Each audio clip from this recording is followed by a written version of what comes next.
All right, guys, winter finally got here in Alabama.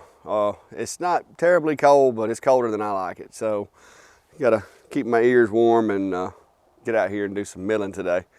And I kind of wanted to do this video because a lot of you have asked, what kind of wood is that? What kind of wood is that? Where did you get it?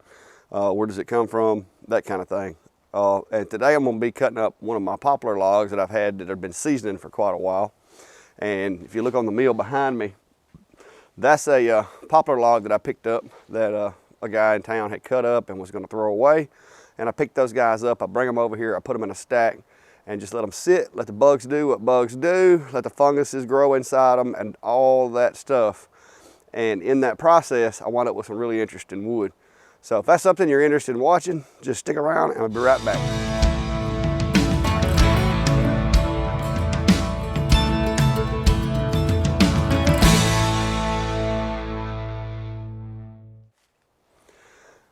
All right, for those of you that aren't familiar, this is my Wood-Mizer LX25. This is a very bare bones hobby mill. This is not a mill that you would want to have if you're trying to turn out a lot of board feet in a short amount of time. It's great for personal use and hobby use, but it does have its limitations. It's not as fast, it's not as strong, and it's not as wide and so forth as a lot of the machines that are out there. But for my application, this thing works fine. The building that you see behind it, all of the material used to build that building, with the exception of course of the tin and the poles, all that material came off my mill, and this guy was the one pushing the saw. So it's labor intensive, it is a lot of work, but it's very rewarding in my opinion. And I'm going to show you today how you can take a log that most folks would look at this log and say, that's wasted, it's ruined, it's rotten or whatever, but I'm going to show you what's hiding inside that log today and show you what kind of awesome projects I'll be able to make with that stuff.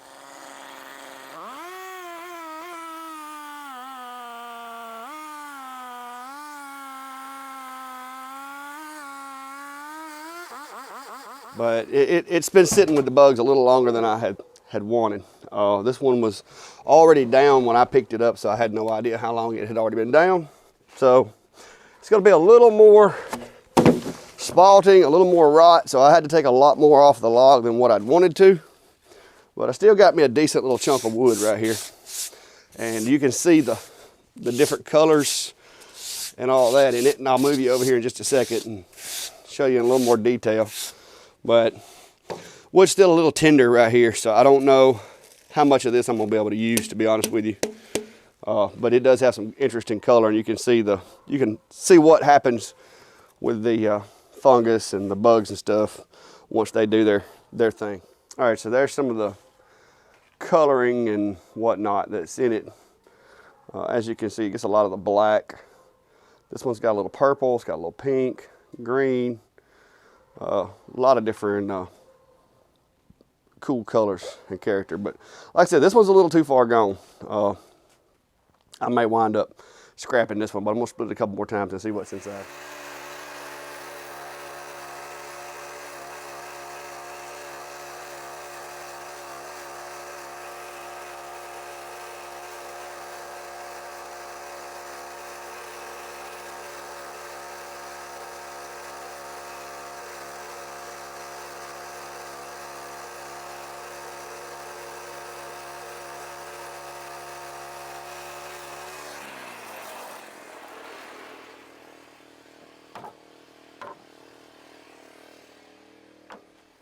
All right, guys, there it is. I've got enough wood now to do, once I get it dried, assuming, I don't know how much losses I'll have with some of this wood I'm probably not gonna wanna use because it does have a little more decay than what I'd hoped for. But I'll be able to cut this heart out. And this poplar tree, you can tell what's the heart by the part that's green. But once this dries, most of this wood will dry to a really, really light color. And then these greens and the blacks, once you stain this stuff, it gives it some really, really interesting detail and color.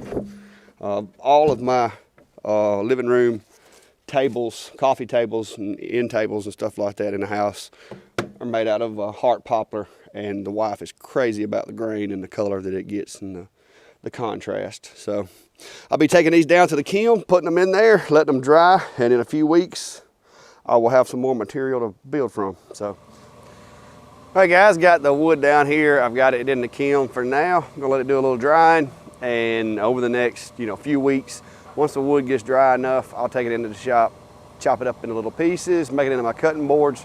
I think after everything was considered, I did have to take a lot of the outer part of the wood off because it was a little more rot in there than what I wanted. But all in all, the heart of the tree was still good, of course, and I got several nice boards with a lot of character, a lot of color, and some good grain in there. So it's gonna make for some really interesting cutting boards later on. So I appreciate it, and I hope this was something to interest you. And if you want to see more about the sawmill, I got a playlist up there of showing some of the things that I've done with the sawmill and running it and using it and adjusting it, maintaining it, that type of thing. So go check that out. But until next time, guys, as always, be safe and have a good day.